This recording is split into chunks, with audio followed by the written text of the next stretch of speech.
This is Kathy Beal of EmpowermentUnlimited.net with Astro Insight for the month of April 2025.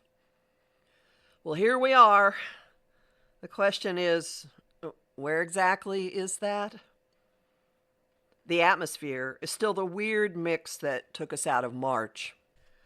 A mix of fire and water, of passionate action and going with the flow, of fierce independence and boundless interdependence, of encountering the past while storming into a future that's not quite yet taking recognizable shape. Unfamiliarity will not keep us from moving, though. The source of that, the big adjustment, is Neptune, now in the sign of Aries, which it last entered in 1861. It has just moved from the very last degree of the zodiac, where it merged with retrograde Venus and retrograde Mercury, and essentially baptized us, heart, mind, and soul, and crossed to the very first degree of the zodiac, where all life and creation begin. A new relationship to spirituality is dawning. It's a raw force that erupts within each person rather than being handed down by outside authority. We'll be trying it out until November, when Neptune ducks back into Pisces for a final goodbye.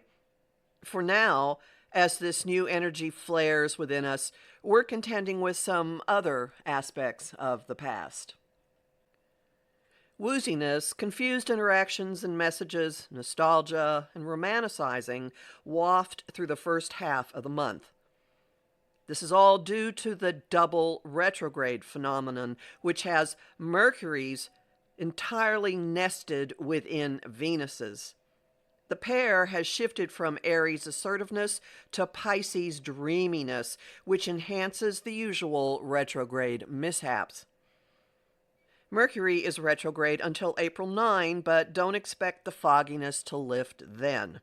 Venus is retrograde until April 12th and floats on her direct station from April 9th to 17th. In the thick of the fog, though, come moments of lightning strike clarity. April 4th is rife with potential for breakthroughs, unexpected solutions and resolutions, and openings to take bold action, some of which will address events from mid-October 2024.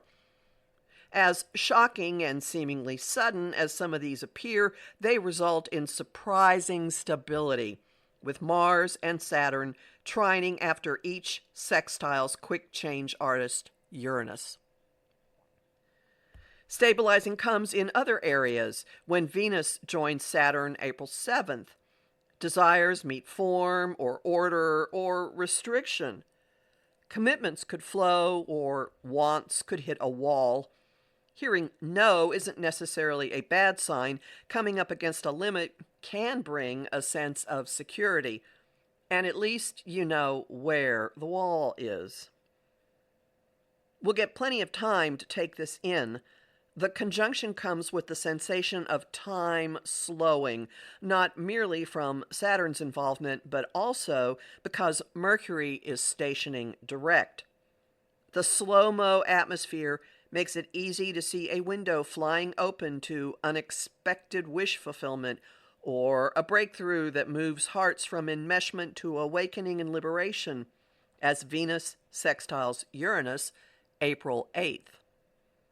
Whatever develops, watch for more to the story later in the month. Echoes and pulses of the events of April 7 and 8 come after Venus turns direct April 12th and repeats these two aspects in reverse order.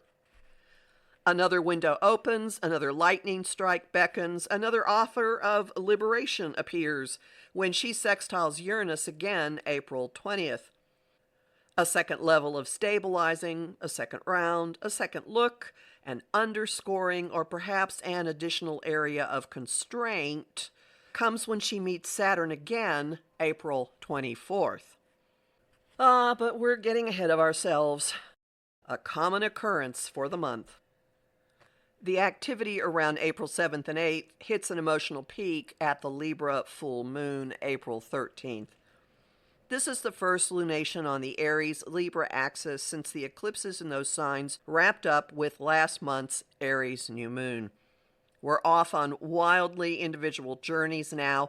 Expect them to influence the full moon's usual releasing properties, which affect specific relationships as well as dynamics and agreements. Fog starts to burn off, minds and messages get cracking when Mercury re-enters Aries April 15th. The next day brings the first understanding of Neptune's entry into Aries through a conjunction with Mercury. Our thinking catches fire, and so do communication channels, fueled by a force that is more instinctive than rational. Energy mounts even more after April 18th, when Mars ends his 3.5-month tour of duty in the waters of Cancer and re-enters Leo. The sign change signals the return of motivation and enthusiasm to push forward in life. Those traits take on the quality of a spiritual mission blazing from his first contact with Neptune, a trine, April 19th, which will continue to burn during his entire time in Leo through the middle of June.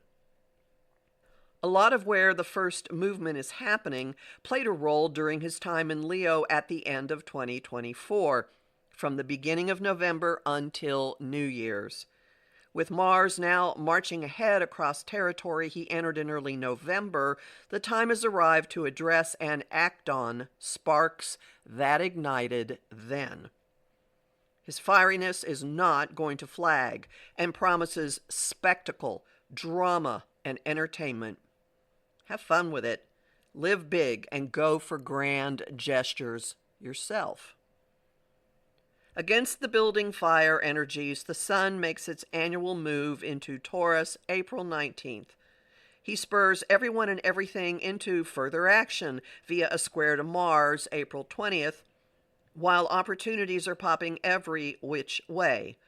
Insights and breakthroughs are for the having, courtesy of Venus's sextile to Uranus, while Mercury's sextile to Pluto invites revelations and important, if hard, conversations.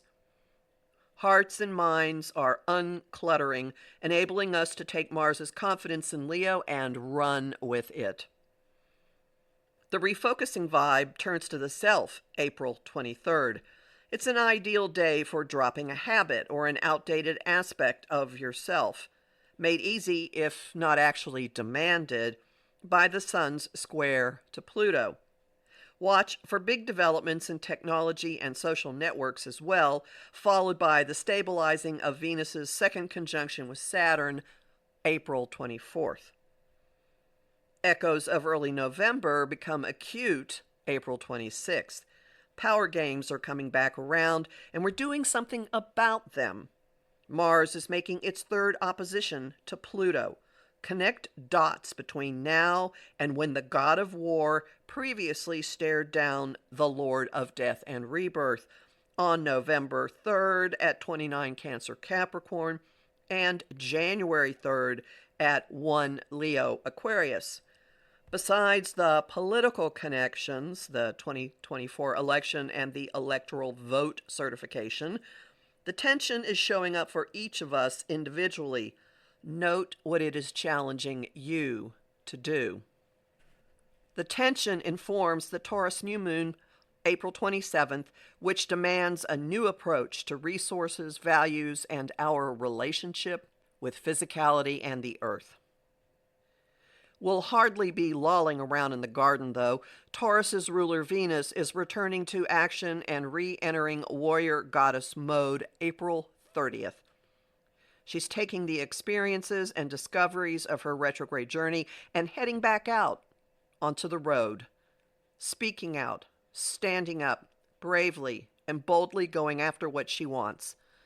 And so do we all. I'm Kathy Beal, also known as the Professional Aquarian, a professional astrologer for more than 35 years.